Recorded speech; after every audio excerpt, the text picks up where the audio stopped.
بسم اللہ الرحمن الرحیم۔ محترم ناظرین، ایسی عورت کی کوئی نماز قبول نہیں ہوتی۔ ناظرین کرام، وہ کون سی عورتیں ہیں کہ جن کی کوئی بھی نماز قبول نہیں ہوتی؟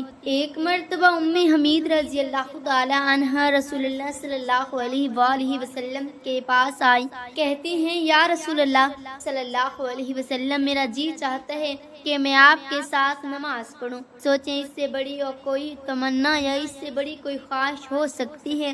رسول اللہ صلی اللہ علیہ وسلم کی امامت میں نماز پڑھنے کا موقع مل جائے، اس سے بڑی بھی کوئی خوش نصیب ہو سکتا ہے؟ اچھا، ذرا آگے کی بات بھی غور سے سنیے گا۔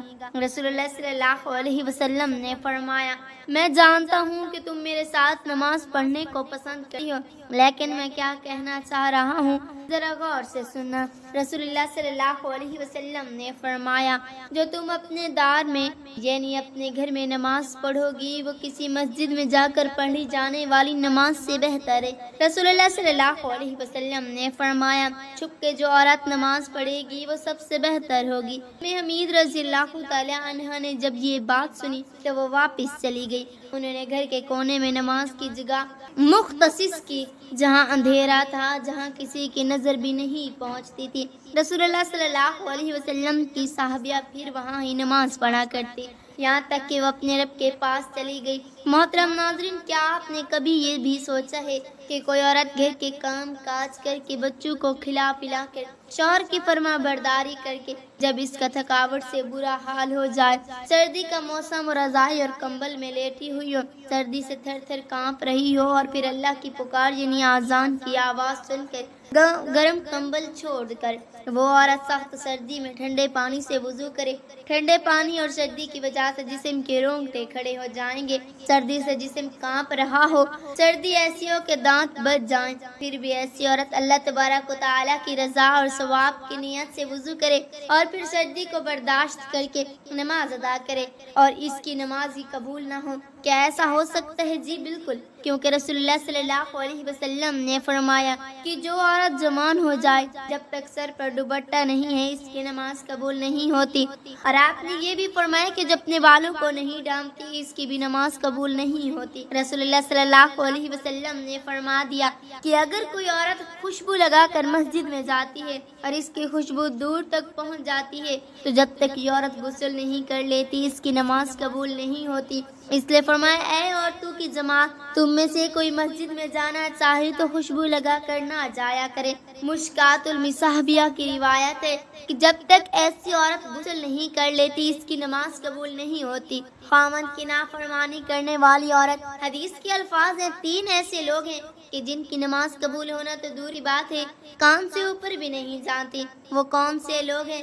ایسا غلام جو مالک کی اجازت کے بغیر دوڑ گیا ہے، وہ جا کر تہجدیں بھی پڑھے گا تو قبول نہیں ہوگی۔ ایسی عورت جو اپنے خاوند کو ناراض کر کے رات گزارتی ہے اس کی نماز بھی قبول نہیں ہوتی۔ رسول اللہ صلی اللہ علیہ وسلم نے فرمایا، کیا میں تمہیں ایسی عورتوں کے بارے میں نہ بتاؤں جو قبر سے سیدھا جنت میں چلی جائیں گی؟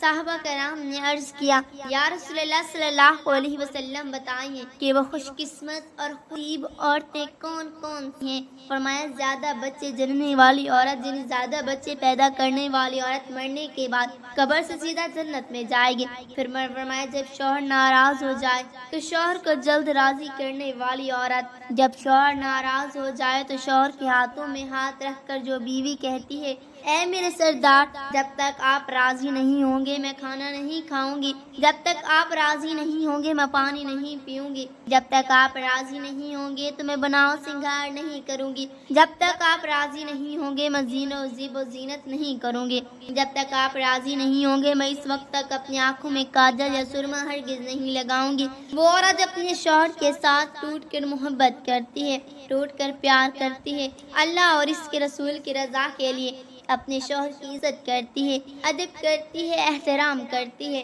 شوہر کی خامیاں دوسروں عورت کے سامنے بیان نہیں کرتی، ہمیشہ شوہر کی تعریف ہی بیان کرتی رہتی ہے۔ فرمایا، وہ نمازی عورت، قرآن مجید پڑھنے والی عورت، شریعت پر پابندی سے عمل کرنے والی عورت، مرنے کے بعد قبر سے سیدھا جنت میں چلی جائیں گی۔ رسول اللہ صلی اللہ علیہ وآلہ وسلم نے فرمایا، عورت اللہ تعالیٰ کے بہترین مخلوق میں سے ایک مخلوق ہے۔ مرد کے لیے یہ ایک خاص نعمت ہے، انسانیت کے لیے یہ اللہ کا ایک احسان بھی ہے۔ اسلام نے عورت کو ایک بلند مقام دیا۔ اسلام نے عورت کو سونے، چاندی، زیورات اور ریشم کے استعمال کی اجازت دی تاکہ عورت ان چیزوں کے ذریعے اپنی حسن کو مزید بڑھا سکے۔ رسول اللہ صلی اللہ علیہ وسلم نے صحابہ کرام کو تحقیق کرتے ہوئے یہاں تک فرمایا کہ میرے صحابیہ، جب تم کافی عرصے بعد سفر سے واپس لوٹو تو اچانک گھر میں نہ چلے جایا کرو، بلکہ اپنی عورتوں کو اتنا موقع ضرور دو کہ وہ بن سور کے خوبصورت ہو کر بڑے پیار اور محبت سے تمہارا استقبال کر سکیں۔ مگر ان سارے کاموں کے لیے اسلام نے ایک شرط بھی رکھی ہے کہ عورت بناؤ سنگار کر کے مارکیٹوں کی زینت نہ بنے، عورت بن سور کر بازاروں کی رونق نہ بنے۔ عورت اپنے آپ کو مزید بناؤ سنگار کرے، مگر صرف اپنے شوہر کے لیے اور اپنے شوہر کو دکھانے کے لیے۔ بناؤ سنگار کر کے غیر محرم مردوں کے سامنے پیش نہ ہو، کیونکہ ایسا کرنے سے اللہ تبارک و تعالی ناراض ہوگا۔ ایسا انسان جو لوگوں کو نماز تو پڑھاتا ہے لیکن لوگ اس کی امامت پر خوش نہیں ہیں، پسند نہیں کرتے۔ شرط یہ ہے کہ کوئی شرعی سبب ہو، ویسے مزاج کی بات نہ ہو۔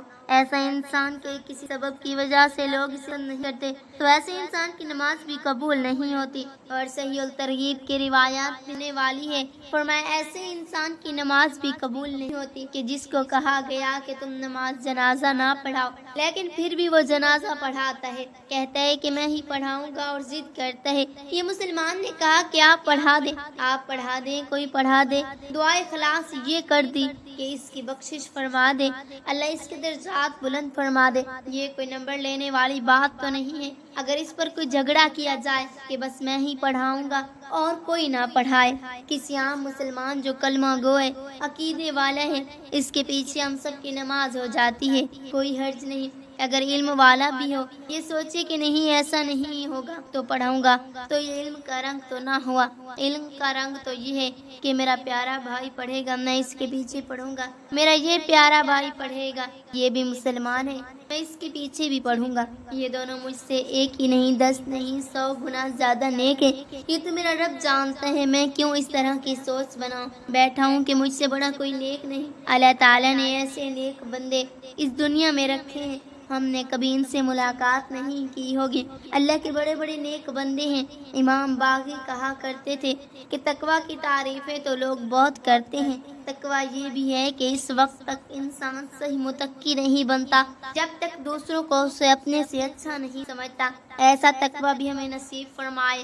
اللہ تعالیٰ سب کو اپنی رحمت نصیب فرمائے اور سب کو عبادت کو قبول فرمائے، آمین یا رب العالمین۔ محترم ناظرین، درخواست ہے کہ آج کی اس معلوماتی ویڈیو کو لائک اور شیئر کر دیجیے، اور اگر ابھی تک آپ نے میرے اسلامی و اصلاحی چینل کو سبسکرائب نہیں کیا تو براہ کرم سبسکرائب کر لیں تاکہ ہر نئی آنے والی ویڈیو کا نوٹیفیکیشن آپ کو بر وقت ملتا رہے۔ شکریہ۔